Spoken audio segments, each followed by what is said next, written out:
Bien, entonces en la última sesión estábamos hablando de la ecuación de diseño de torres de absorción, que es válido para torres de enfriamiento, equipos de ventilación, donde habría dos componentes, uno que tiene que ver con el número de etapas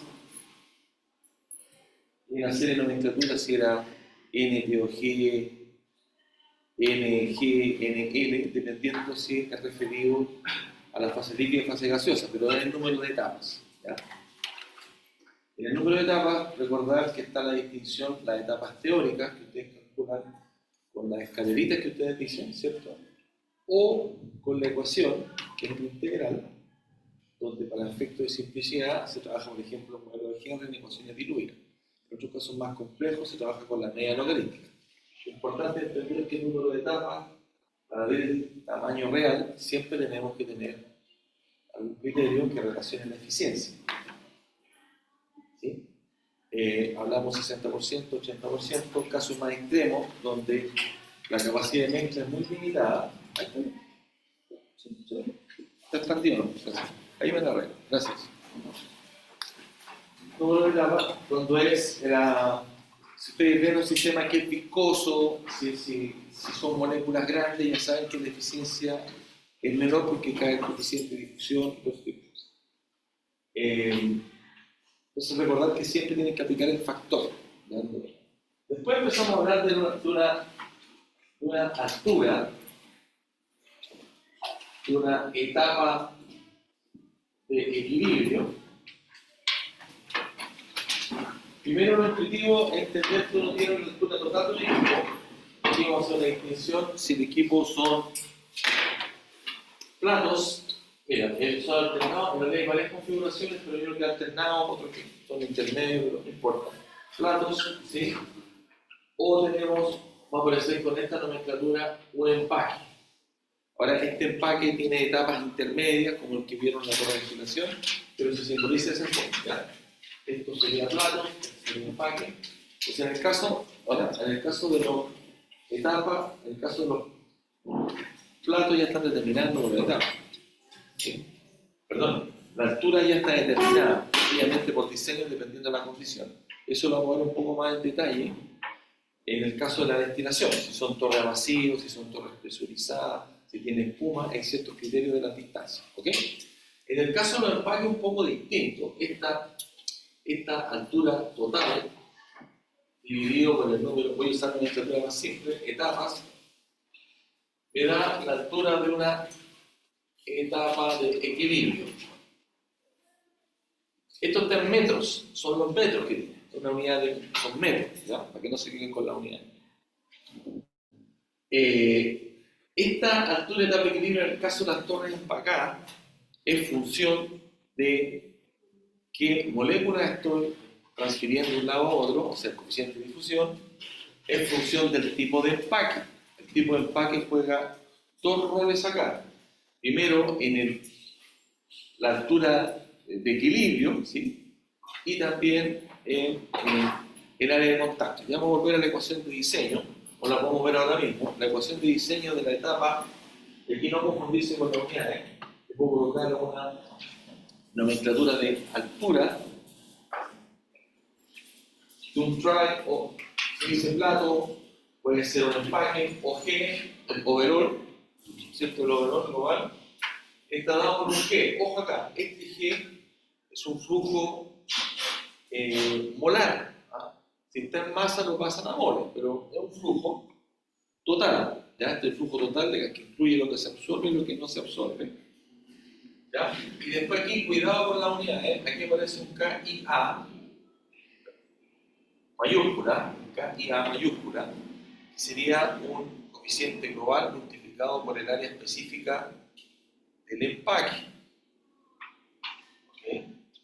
Y aquí aparece un S, que este es el área transversal de la columna, también es típico confusión, lo referimos a esta área transversal, porque este número también se podría convertir una velocidad superficial de gas, y ahí le colocamos la nomenclatura pi, ¿ya? Pero en vez de aprenderse la nomenclatura, que esto nunca se olvida, es el sentido común de las unidades. ¿Sí? Entonces esto se tiene kilogramos o kilomol o mol segundo, hora, y acá tiene unidades de metro cuadrado, inmediatamente estamos hablando de que este es el flujo total, dividido por eso en el flujo superficial. Por tanto, este parámetro que está acá, este KIA, que ya sabemos que es un coeficiente global de transferencia por un área específica, cuando hablamos de área específica, aquí es una área superficial, estamos hablando del empaque, aquí, ¿con qué unidades nos referimos? Este empaque, ¿cuál es el área que nos interesa? Recordar que nos interesa ver la superficie de las burbujas, la superficie de las gotas, ¿cierto? Aquí nos interesa ver la superficie que hay en el empaque. ¿Ya? Por tanto, este A que está acá, este tiene una característica de este empaque, que son los metros cuadrados de superficie, todo un intersticio, un metro por dentro, por metro cúbico del empaque. ¿Okay? Este KI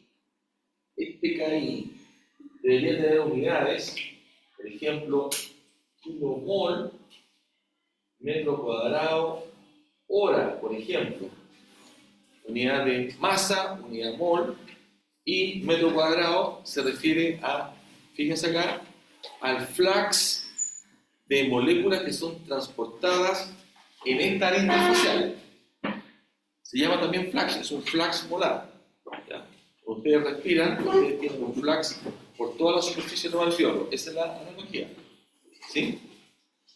Mientras que esta área y esta velocidad superficial de gas es referida a la hidrodinámica del equipo, no a la transferencia de materia. ¿Ok?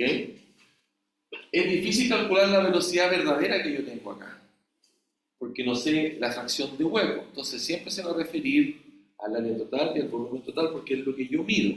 Voy con un pitot, mido con un medidor de flujo, sé el flujo total, la velocidad, lo multiplico por el área. ¿Estamos de acuerdo?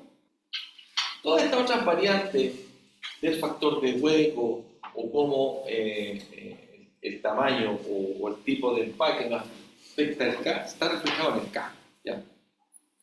Entonces, si tenemos esta unidad, fíjense acá, despejamos, acá tenemos el G, que sería kilomol hora, S serían los metros cuadrados, ¿correcto? Entonces aquí me quedaría, y este A sería metros cuadrados, metros cúbicos, ¿sí? Entonces esos 2 metros cuadrados se cancelan y me queda unidad de metro, porque kilomol se cancela. ¿Estamos de acuerdo? Así que siempre revisen las unidades en la ayudantía que yo les envié, que la va a hacer, o ya la hizo la ayudante el lunes. ¿Se fijan? Aparece esta expresado como kilomol metro. Entonces no le da, le queda el cálculo en 1 sobre metro. ¿Ya? Estamos juntos. No lo envió, recuerden enviarle la nomenclatura que aparece en el PERRI, porque tenemos que seguir un estándar, ¿cierto? El K mayúscula, el K arriba, el K todo, ¿qué quiere decir? Creo que sale bien explicado. ¿Sí? Creo que los metros cuadrados en el empaque. ¿Sí? Claro, entonces imagínate que tú tienes un anillo y le mides, tiene borde, en este borde, un área, tiene área en las tapitas, ¿cierto? Y tiene área por dentro. Ese es el área del empaque. Ahora, si pesco este anillo y lo meto en un saco y hago un metro cúbico, y me da 2000 anillos en ese metro cúbico, voy a tener 2000 por el área de cada anillito, ¿cierto? Se refiere a los metros cuadrados de superficie, lo que se moja en un empaque, lo mojado. De nuevo, no confundir con el área transversal del reactor. Este me sirve para calcular velocidades superficiales. Yo expreso mis unidades en un reactor gas líquido en centímetros por segundo. El día en la mañana estaba haciendo un reporte con proceso de explotación en una planta y hablamos todo en centímetros por segundo. Si un equipo con aire forzado, porque ahí tú lo comparas independientemente del tamaño del equipo. Justamente están pasando de un equipo de 300 metros cúbicos a 600 metros cúbicos. Y yo les recomiendo tener aire forzado en un rango, fíjense, 0,5 a 2,5 centímetros por segundo. Porque no nos importa la geometría del tarro, nada. Entonces de ahí la ingeniería va a determinar cuánto flujo estándar necesita el soplador. ¿Se entiende? Esa es la ventaja de hablar en velocidades superficiales. ¿Ok? Y no confundir con el flux molar, que eso es el transporte que tú tienes, ¿sí? De alguna molécula. Ya. Ustedes tienen que hacer, o ya están haciendo el laboratorio de gases, ¿cierto? Que una columna de vidrio está inclinada para que las burbujas queden alineadas, tiene un ángulo de 15 grados, esos 15 grados son producto de una tesis de doctorado en McGill, para que las burbujas queden alineadas, no queden tan planas, las puedan fotografiar. ¿Ya? Y de nuevo no buscamos precisión, solo ¿han hecho ya el experimento? Entonces cuando tú le echas espumante, el cambio es notable en tamaño de burbuja, ¿cierto? O sea, pasa al ojo de 3 o 4 milímetros a 0,5, no sé cuánto le echaron, ni que le echaron, a 1 milímetro. Una gota. ¿Vieron cuánto bajó al ojo más o menos el tamaño? Al ojo. Le tomo una foto. En la foto tienen que tener la referencia al largo de la cámara de vídeo y calculen el tamaño píxel, porque la foto está en píxeles. No hay que complicarse más que eso, hay que hacerlo en lo bruto. ¿Cuánto le da el ojo al tamaño bruto? No, pero mira, ¿era así o era así chiquitita? Al ojo es 2 milímetros, 0,5. No, entonces le faltó espumante y mezcla. No, échale más. Y el espumante se echa abajo para que se mezcle, se tiene que mezclar. ¿Ya? No, si no hay cambio, no sirve. Y notoriamente porque se expande el lecho. Y tiene que tener un tiempo para que se mezcle. Con la pipeta, no sé qué, lo zurras de una jeringa al fondo. Repítanlo, para que lo vean. ¿Y el tiempo del azul de metileno cuánto cambió? ¿Hubo cambio? Entonces no sirve el experimento. Hágalo de nuevo. No sirve. El cambio es notable. O la solución tenía surfactante. Sí, es mucho el cambio que hay con el comando. Es mucho. No tengo video acá a mano. O a lo mejor sí.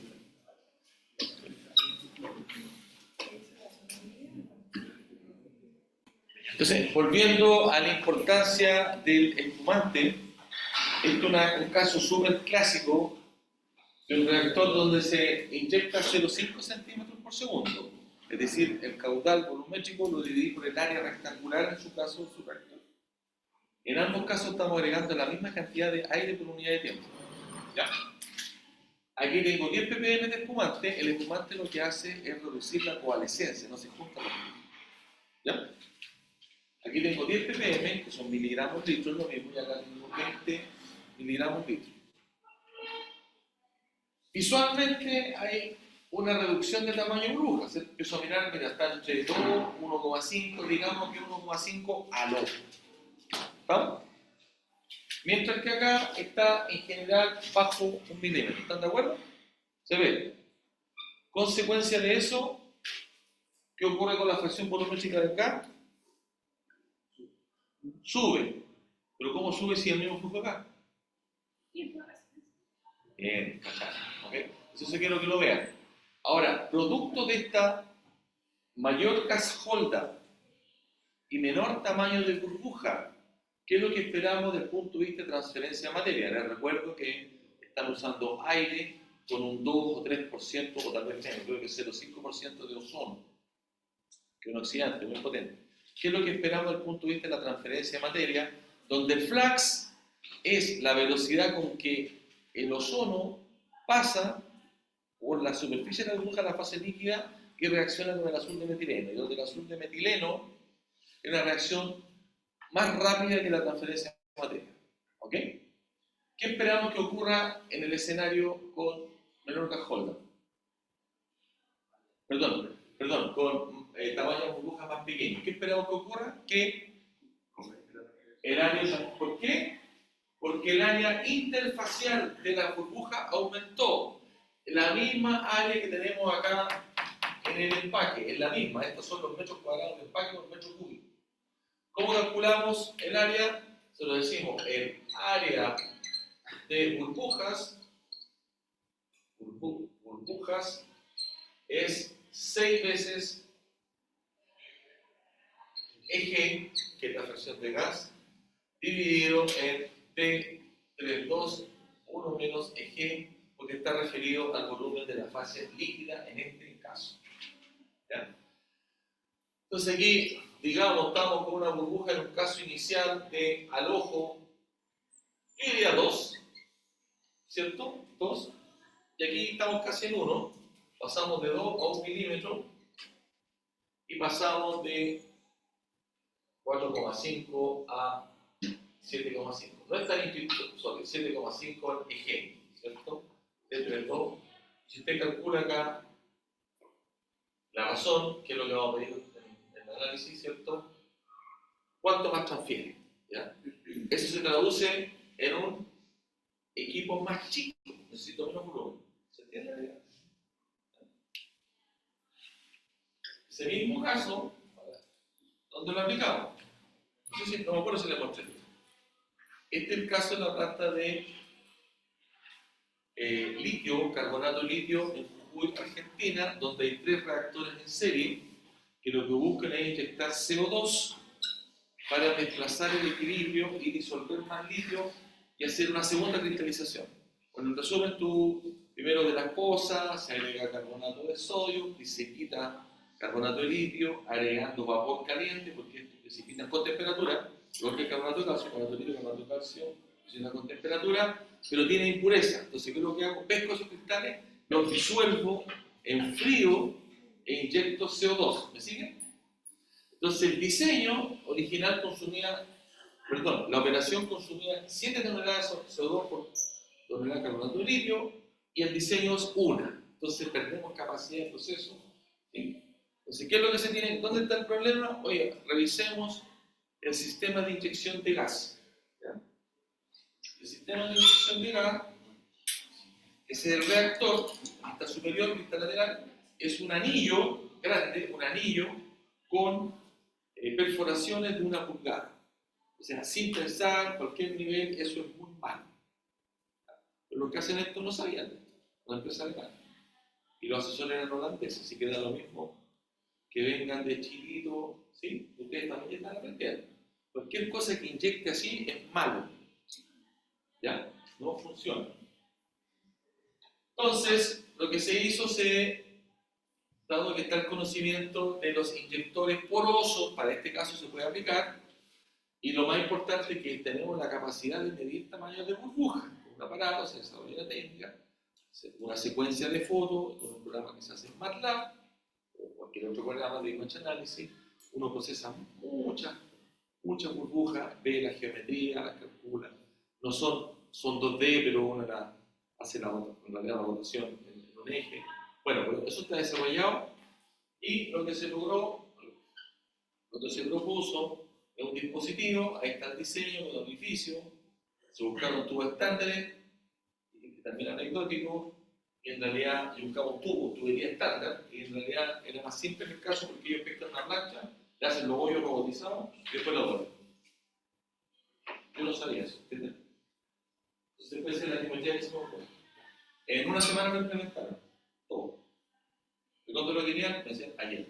Ahí está implementado ya en planta los inyectores, y cuento corto, al reducir este tamaño de burbuja, que aumenta el gas holder, aumenta el área interfacial, con el cálculo que ustedes pueden hacer acá, si aumenta 20 veces, pueden sacarlo. Si pasamos, no sé, de 6 milímetros, gas holder 4, y pasamos a 0,5 milímetros y 20% gas holder. ¿Ya? El único detalle es que en este cálculo, en la conversión, está solo en el área interfacial, por favor no desvíen esto, solo en el área interfacial.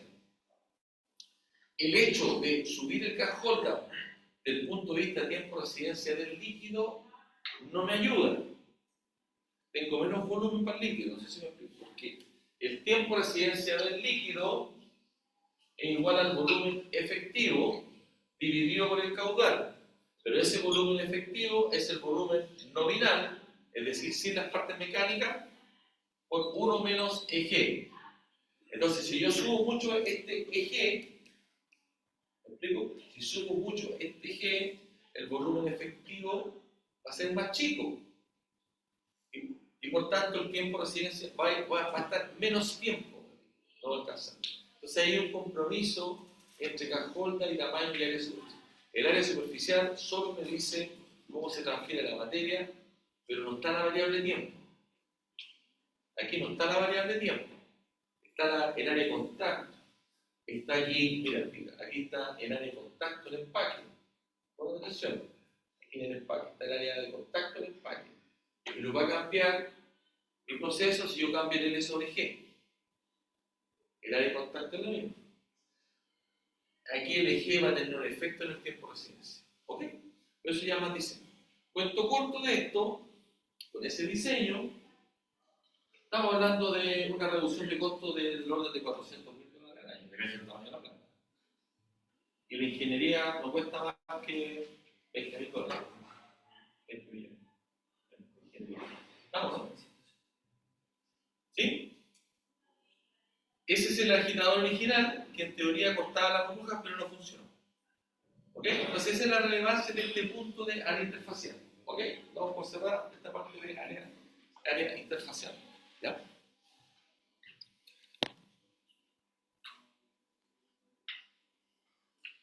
Entonces, volviendo a las consultas, primero, el tiempo de residencia del líquido tiene que ver con el volumen efectivo del reactor. Por tanto, si yo meto más aire, reduzco el volumen por donde pasa el líquido. ¿Ya? Entonces me va a afectar cuánto tiempo está el líquido y cuánta materia transfiere.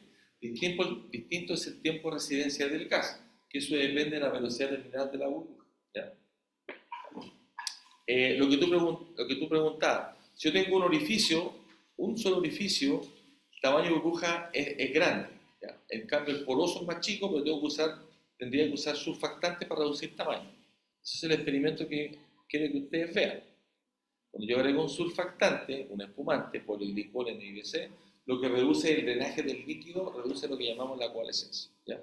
Y cualquier diseño que ustedes vean, un contactor gas líquido, un orificio, es malo deflector. Ustedes van a revisar en el mismo PR, artículo, lo que pasa es que el conocimiento de determinar tamaño de burbuja es reciente.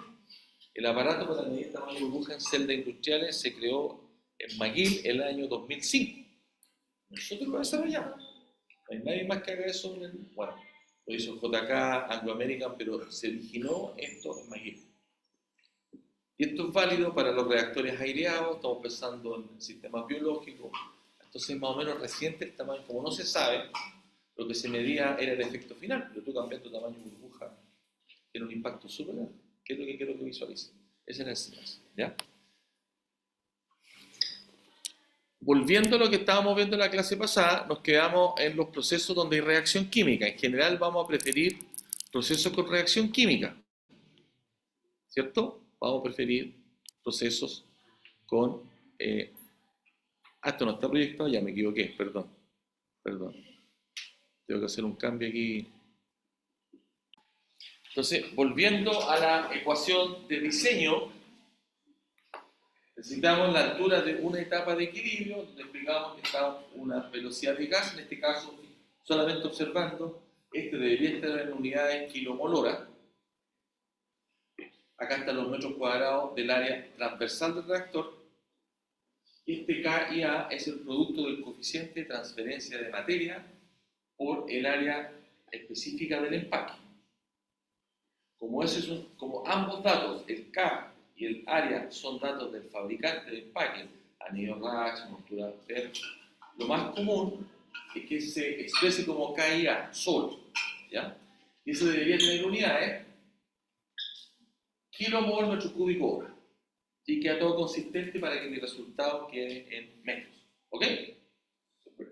Después está la otra etapa, que hablamos del número de etapas de equilibrio, donde necesitamos la composición a lo largo del equipo y en realidad es el gradiente que uno tiene. Es el gradiente que uno tiene, ¿sí?, respecto del equilibrio. Esto me va a dar el número de etapas teóricas, que está referido al equilibrio, y no está considerada eficiencia. ¿Sí? Entonces, si soy un proceso de absorción o desorción y me da 5 etapas, yo inmediatamente tengo que pensar en un rango 60-80% de eficiencia. Por tanto, las etapas reales son más. ¿Estamos? No se van a equivocar en eso. Ahora, uno mirando el gráfico, no sé si se acuerdan del gráfico que uno tiene línea de equilibrio y línea de operación. ¿Sí? Tiene la línea de operación que es producto, la pendiente de la línea de operación corresponde a la razón gas líquido, o en el caso de extracción por solvente corresponde a la razón orgánico acuoso, flujo de los líquidos. Uno tiene acá composición en la fase líquida, composición en la fase gaseosa, digamos que tiene esa línea de operación y digamos que tiene una línea de equilibrio en el proceso de absorción o desorción. Absorción, ¿ok? Entonces uno tiene este delta I, que es lo que le pasó al sistema completo. Uno puede tener ese delta I completo, ¿ok? Entonces uno al ojo también puede ver, al ojo, mira, este gradiente que yo tengo entre el equilibrio y cómo estoy, esas alturas que están acá, hay una altura media, ese delta. ¿Sí o no? Uno puede ver un delta. Y esa altura promedio, fíjense acá, en vez de hacer la integral, yo saco la altura promedio sobre el delta total y me da el número de etapas. De una forma simple. Eso lo hacemos en torre de enfriamiento, como por tradición. Si no, y teniendo el modelo que relaciona el equilibrio con la composición en fase líquida, se puede integrar.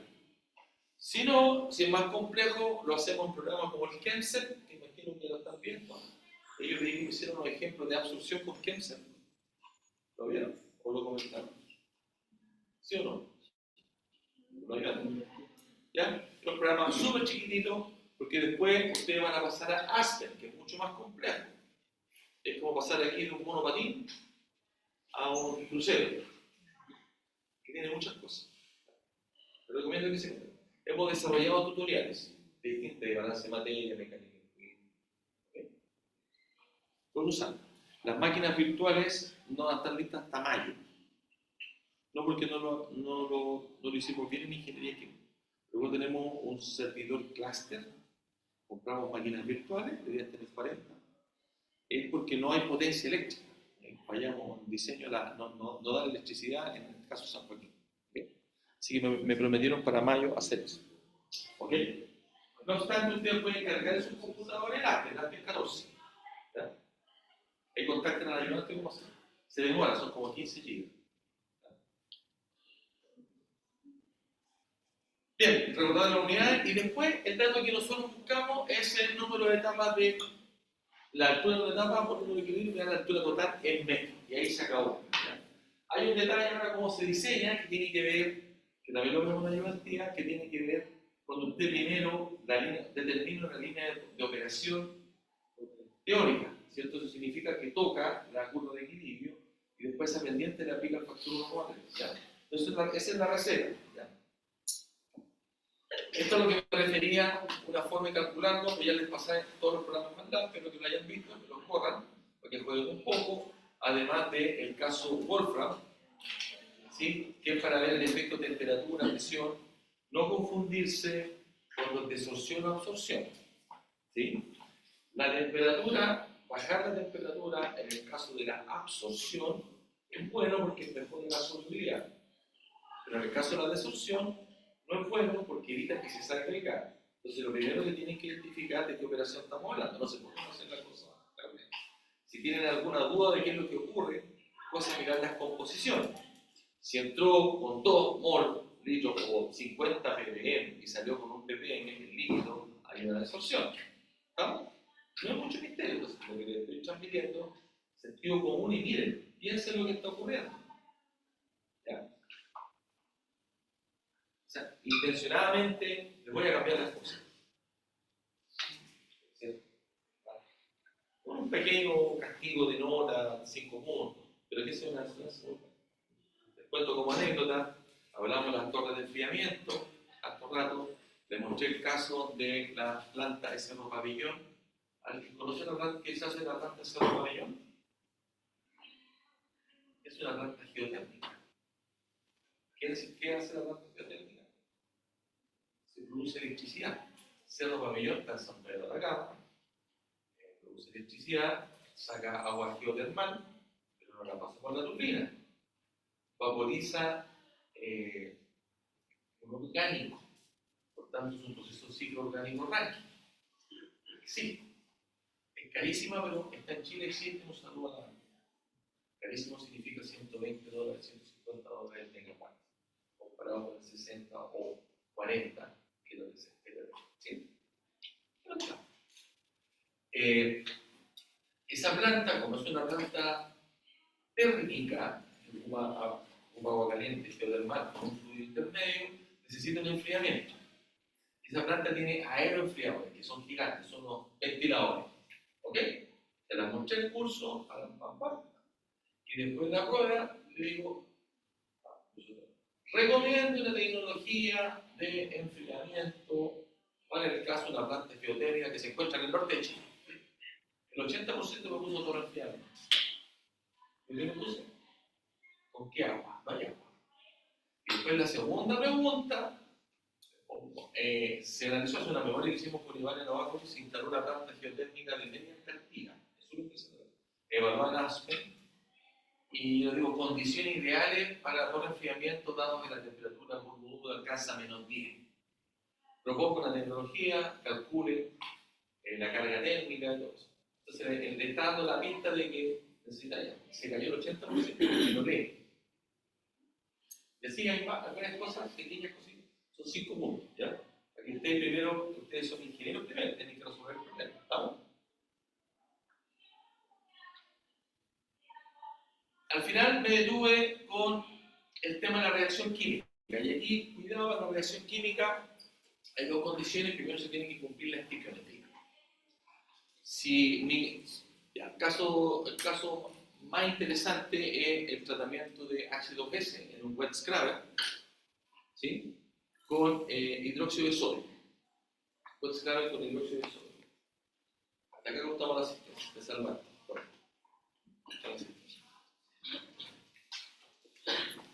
En un medio oxidante, el H2S reacciona, se neutraliza y se convierte en azufre. Azufre elemental, SC. Entonces, sacamos el problema H2S, azufre. Y se sube. Es un caso real, el caso de la Farfana. Espero retomarlo como proyecto prontamente. ¿Okay? Y para eso me tengo que asegurar que tengo un exceso de soda, no hay problema. Si no tengo un exceso de soda, se me acaba antes de reaccionar, y el impacto que tiene eso es que cuando calculo el gradiente voy a tener un poco de H2S en fase líquida, y en la superficie, en la interfase, no voy a tener cero. Si tengo en exceso la soda, no voy a tener H2S en la fase líquida, y por tanto la concentración en la superficie de la interfase va a ser cero. Eso es bueno, ¿cierto? Porque el gradiente es más grande. En la medida que yo tengo un gradiente más grande, ¿qué es lo que hago? Tengo una mayor velocidad de transferencia. ¿Estamos de acuerdo?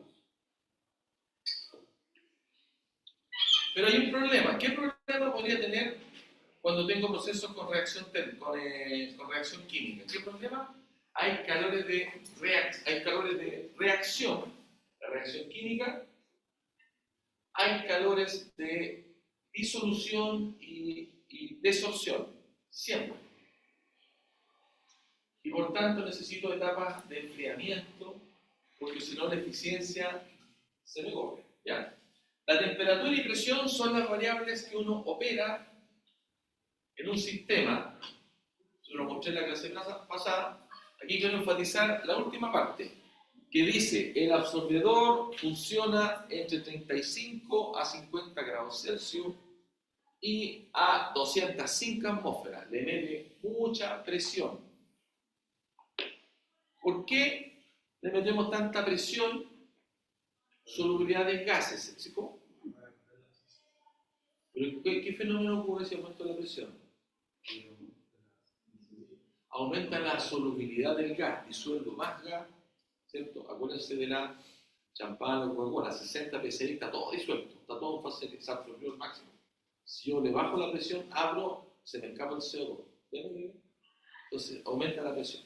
Y también la temperatura, mientras más frío es mejor. Acuérdense del oxígeno, la corriente del Nilo, esas cosas. Si yo subo la temperatura en el mar, se disuelve el oxígeno y genera un problema ambiental, ¿no? Mientras que la desorción, que aquí se llama regenerador. ¿Por qué se llama regenerador y no desorción? Porque está relacionado con la molécula, que es la amina, que puede ser MEA o DEA, metilenganolamina, ¿sí? Se regenera, es decir, libera lo que había absorbido. Y en este caso funciona, fíjense, funciona en caliente, 115, 126, porque la desorción funciona en caliente, y a una presión más baja. Yo le bajo la presión para que se disuelva, abro la botella. ¿Ok? Ahora, si miramos el diagrama, aquí lo que se está haciendo, se está tratando un gas sour. Igual que el pisco sour es porque es un vasillito, ¿no? Con limón de pica me gusta más bien en todo caso. Pero, y acá este equipo es una unidad de platos. En general, el plato es mucho más versátil. En el caso de que tú generes partículas sólidas, en el caso de que se me ocurra colocar una etapa de enfriamiento, es más limpio, la inspección es más limpia, la manutención. ¿Sí? Entonces aquí va a haber un proceso de una absorción. Aquí hay un poco de make-up de water, que quiere decir reposición, porque se pierde, se evapora. Aquí, esta es una reposición de agua solamente. ¿Sí? Una reposición. Este es el líquido que tiene la amina. Fíjense que aquí lo enfrié. Lo enfrié, se pone en contacto contra corriente, es un proceso de absorción contra corriente. Por tanto, el H2S que viene en el gas va a salir rico en amina, o sea, la amina va a tomar, ¿cierto? Está la disolución, va a haber una disolución del gas, pero la va a tomar una molécula que está en la fase química, ¿sí? Al igual como si fuera soda, ahí sería irreversible, ¿cierto?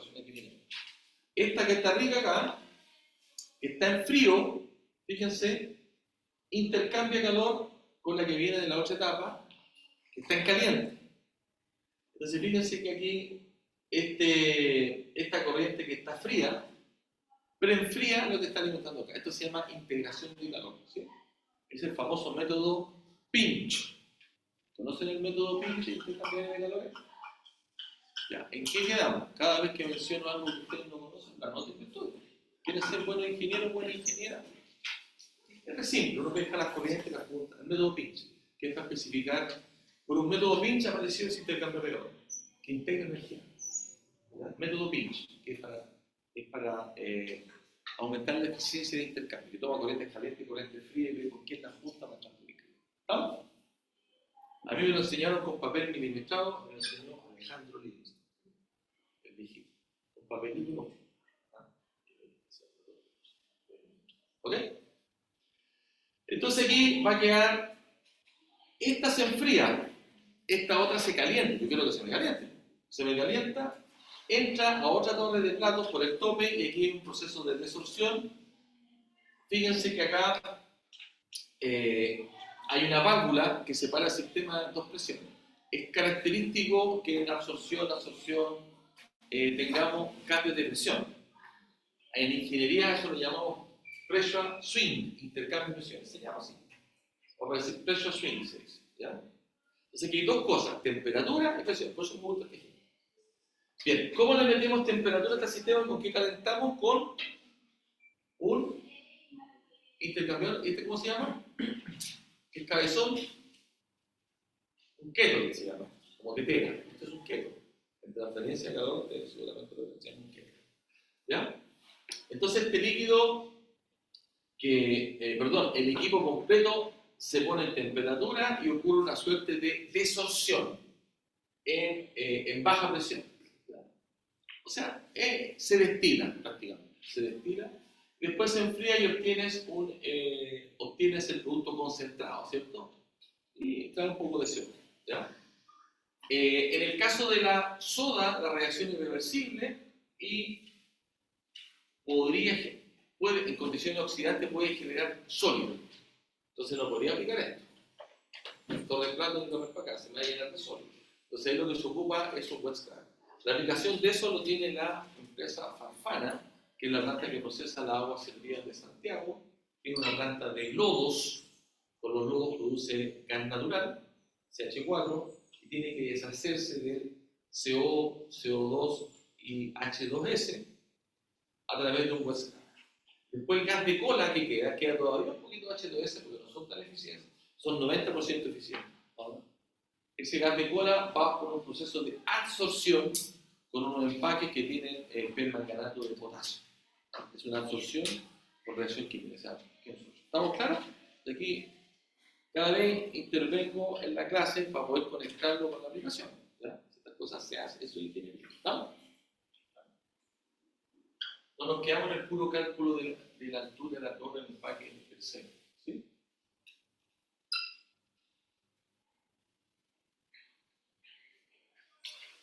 Aquí me falta un slide. Voy a hacer una pausa.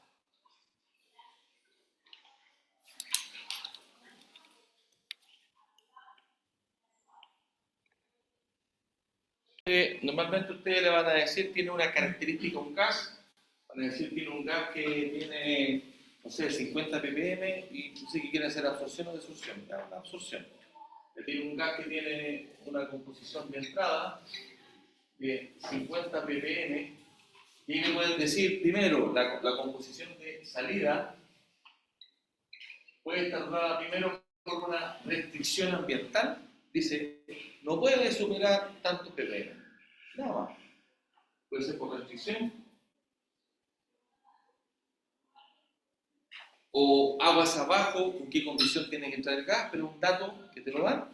O también se estima que te den, dice yo quiero un 90% de eficiencia. Entonces, en ambos casos tengo el valor. Entonces, por ejemplo, como si tengo un 90% de eficiencia, quiere decir que me quedó un 10%. Entonces sería, la composición de salida sería igual a la de entrada por 1 menos la eficiencia. En este caso sería por serlo común. ¿Está? Entonces, en este ejercicio vamos a suponer que nos tiene una eficiencia de 90% de remoción.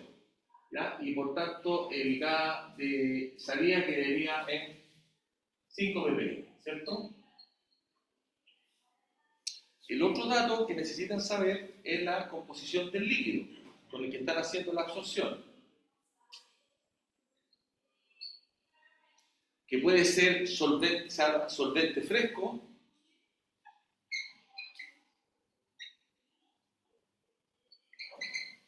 en cuyo caso la composición es igual a 0, no ha absorbido nada. Pero hay veces en que, por ejemplo, cuando 100 mega, 100 mega, definitivamente no es 0, siempre viene con algo. ¿Ya? Porque no es 100% que sí. ¿Sí?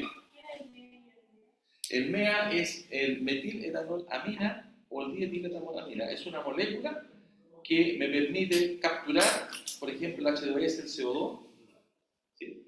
Que es una reacción química reversible. Si yo tuviera solo agua, saca el H2S, presión, temperatura, a la solubilidad que tiene que llegar a esa condición. Es poquito. Si yo le agrego una molécula que la absorbe, permite remover de la fase acuosa y por tanto la composición de la interfaz es menor, mejor el gradiente. ¿Estamos? Si agrego una reacción química como SOA, desapareció completo, si es que tengo un exceso. ¿Me sigue la idea?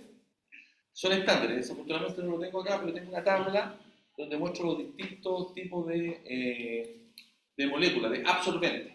¿No? Esto sirve para el SO2, CO2, H2S. Se prefiere usar eso porque tú tienes un inventario de la molécula. Atención. Se prefiere usar eso porque tú tienes un inventario de la molécula a diferencia de una reacción total que tú tienes que constantemente comprar soda. ¿Me explico? Desde el punto de vista de operación, puede ser, no es caro, pero te afecta la logística. ¿Estamos? O sea, la decisión, el costo del reactivo. ¿Ya? Entonces, en el caso que tuviera una molécula no reversible, el aging, digamos que va a ser 5 miligramos litro. Es remanente, ¿sí? Para el MEA, o sea, sería para el SO2, H2S, es como el más típico, el MEA y el TEA, dietilenolamina o metilenolamina. Ah, pero hay varios más. Ya hay una tabla, no sé por qué no la tengo acá, no. Tengo un problema de versiones, pero cuando vea cambiar de reacción de nuevo, lo voy a buscar ahora. Y lo que sí o sí está es la curva de equilibrio. Puede ser una ecuación o pueden ser puntos experimentales. La curva de equilibrio lo que relaciona es la composición en fase líquida y la fase gaseosa y puede tener una forma de este tipo.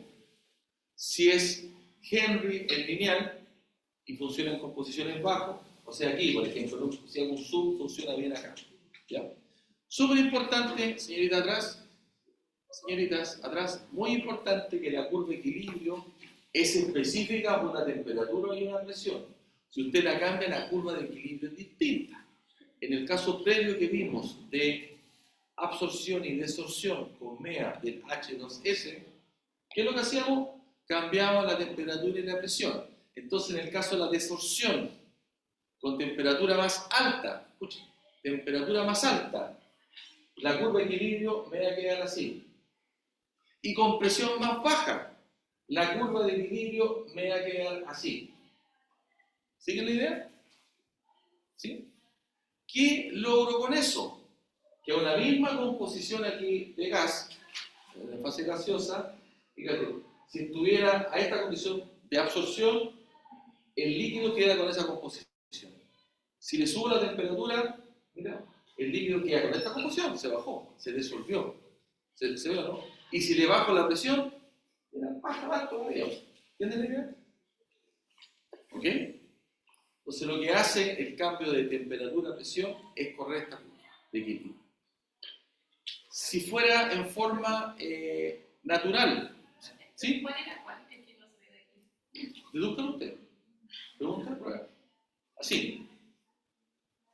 ¿En cuál de estas curvas se incrementó temperatura y se bajó presión? La más acá, porque hay dos efectos. Si bajo presión, mira, uno lo mira así. Si yo bajo presión, en el caso de una, en cualquier caso, no tiene que ver con asociación. Si yo bajo presión, lo que voy a hacer es desolver el gas. Se va el gas de la fase líquida, se me corre para acá. Si bajo presión, se me corre para acá. Te tapo la botella de champán. Si está caliente, se sale el gas. ¿Se entiende la idea? ¿Ya? Y eso es solo termodinámica, eso está tabulado, lo mismo que las curvas de presión de vapor, ¿sí? Pero hay uno que influye más que otro. Ya, uno puede ver eso en los valores, por ejemplo, uno lo puede ver tabulado en la ley de Henry, efecto presión y temperatura. ¿Ya? En el efecto presión vimos el caso de los buzos, entre la solubilidad del helio y el nitrógeno, ¿sí? Ahí influye el doble, no es tanto.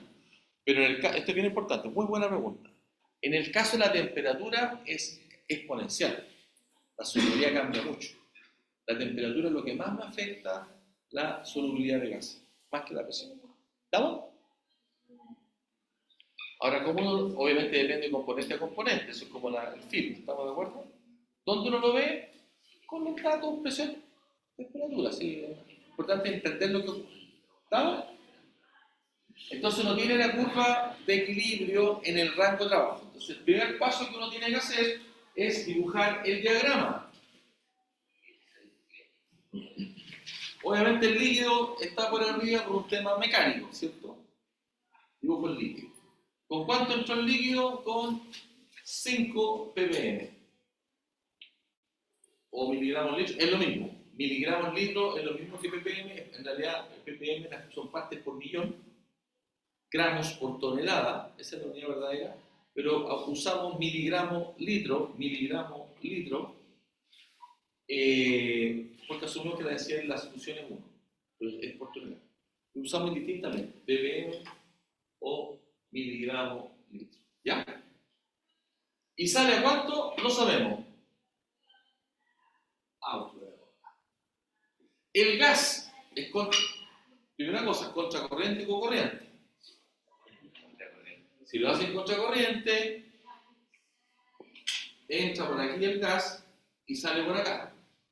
Entonces, contracorriente. ¿Ok? ¿Con qué composición entró? 50 ppm. Siempre hay que hacer el dibujito. ¿Con cuánto sale? Con 5.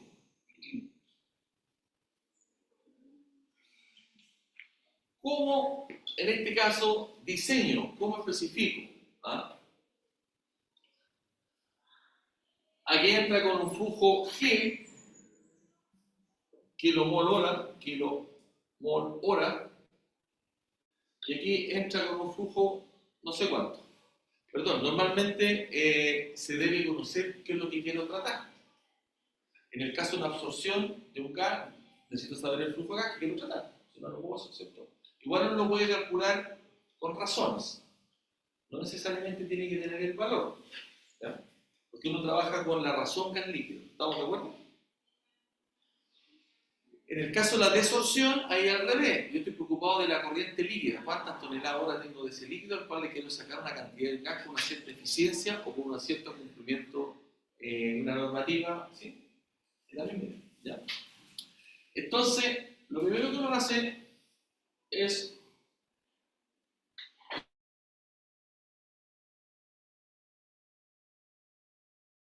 trazar su curva de datos. Primero tiene la composición del gas de salida, la puede trazar así, tiene el I de perdón, me equivoqué, este I de entrada, que es más concentrado, y tiene su I de salida. ¿Estamos de acuerdo? El otro dato que tiene es la composición del líquido con que está alimentando. Este es el Xin. ¿Estamos? ¿Qué es lo que hago ahora? ¿Cómo parto con el diseño? Yo voy a decir que voy a llegar a una condición que saco el máximo que puedo. ¿Sí? Ojo que aquí yo tengo mi punto, fíjate, mi punto de coordenada. Este es el out. Estoy acá. Fíjense, estoy acá arriba, ¿no? Cómo entró y cómo salió el gas. Estoy en este punto. Entonces ese punto lo tengo siempre. ¿Estamos? Como tal. Que no te encuentres, no sé por dónde usar.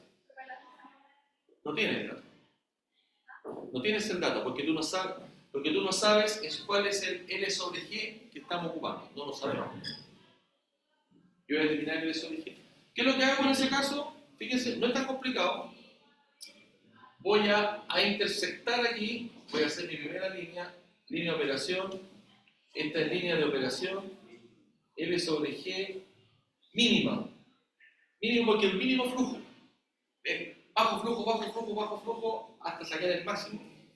Con este punto determino ¿sí? la composición de salida mínima a la que puede llegar una torre infinita. Perdón, esa es Así que me equivoqué. No, quiero ley de gente. No, me equivoqué en algo de acá. Pero ese punto lo conozco. Esta es tiene razón. Esa es la salida máxima, intersecto acá. Es la salida máxima, eso lo tengo como dato. Tiene razón.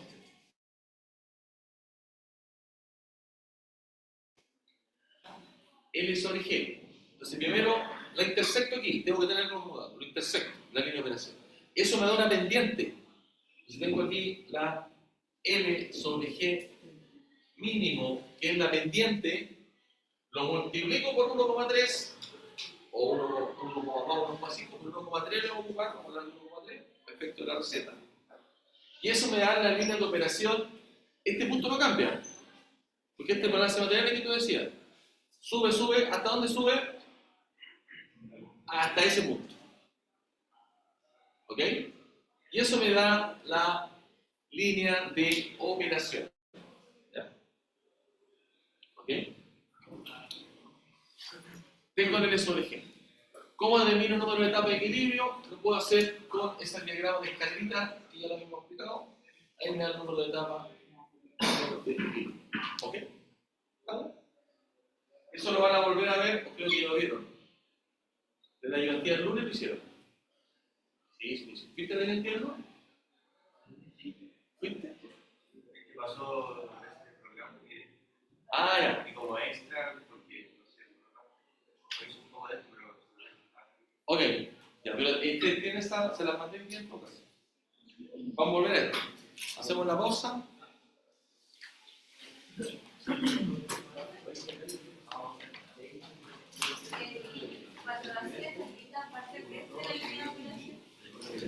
Sí, claro, siempre. Choca de equilibrio.